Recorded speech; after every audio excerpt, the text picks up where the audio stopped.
मैं तो हमेशा बोलता हूँ Ishpreet is my inspiration for everything that I and that is the reason I wanted you to speak up on some parts of your Yeah. life.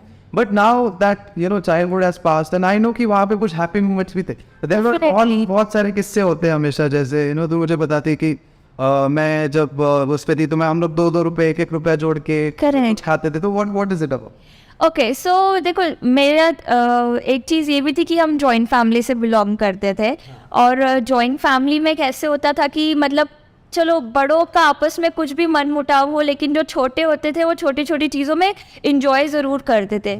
सो हमें ना हर दिन का 1 रुपीज़ मिलता था खर्चने के लिए. तो 1 रुपी मुझे मेरी मॉम से मिलता था और 1 रुपी मेरे जो सबसे बड़े कज़िन भैया है सोनू भैया, वो मुझे देते थे.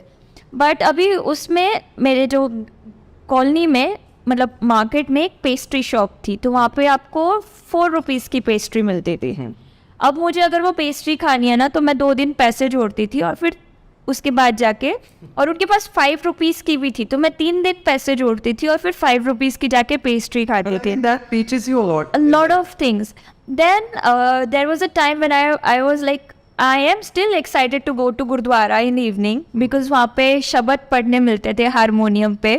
और म्यूज़िक से मेरा कुछ अलग ही कनेक्शन था, क्योंकि मैं इस दुनिया में भी अगर आई हूँ ना तो बहुत स्पिरिचुअल चीज़ें हैं उसके पीछे. शायद वो लोग मुझे मतलब पता नहीं लोग उसको समझ पाएंगे या नहीं. Why don't you have not spoken about it online? No. I know. So Yeah. why not? Let's take this opportunity. Why are you so spiritual and what is the story behind your birth? First of all thanks to my mom and dad, they both are very spiritual. तो मेरी birth story ऐसी है कि I had a elder sister, her name was Nancy, and 1.5 साल के आसपास she suffered from a thing called cancer और something, जिससे मतलब उसके जो पैर पे एक कुछ तो दाने जैसा कुछ आया था और उसका पॉइजन उसकी बॉडी में फैल गया था and she passed away. So my mom was of course she was really depressed कि मेरी सबसे पहली बेटी इतनी प्यारी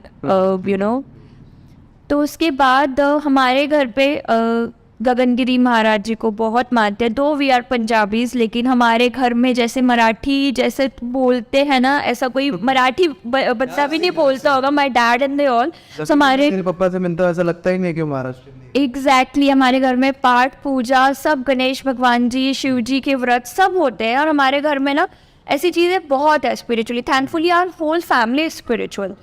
सो मेरे मॉम डैड काफ़ी डिप्रेस थे. तो 91 में त्र्यंबकेश्वर में कुंभ मेला था एंड गगनगिरी महाराज जी जो खपोली में होते हैं वो त्र्यंबकेश्वर आए हुए थे उनके इधर के आश्रम में, और मेरे मॉम डैड इधर उनके पास दर्शन करने के लिए गए थे. तो उन्होंने मेरे मॉम डॅड को बोला था की मी तुमची मुलगी तुमची वस्तू तुम्हाला परत देणार.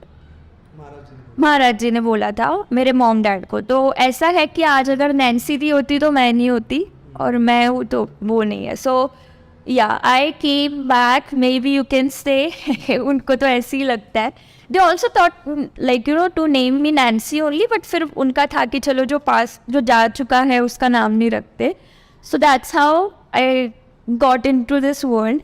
एंड एक चीज़ बोलना चाहूँगी तेजस कि हम बोलते हैं ब्लेस्ड चाइल्ड, गॉड्स चाइल्ड. ये if you are a god's child your life is not gonna be easy, that's for sure. And I am the living example for that. There is this thing which always guides me. अगर मैं गलत रास्ते पे मतलब कुछ मुझसे गलती हो रही है, मुझे ऐसा लगता है कोई मुझे वहाँ से निकाल के सही रास्ते पे अपने आप लेके आ रहा है. And I've seen it happen.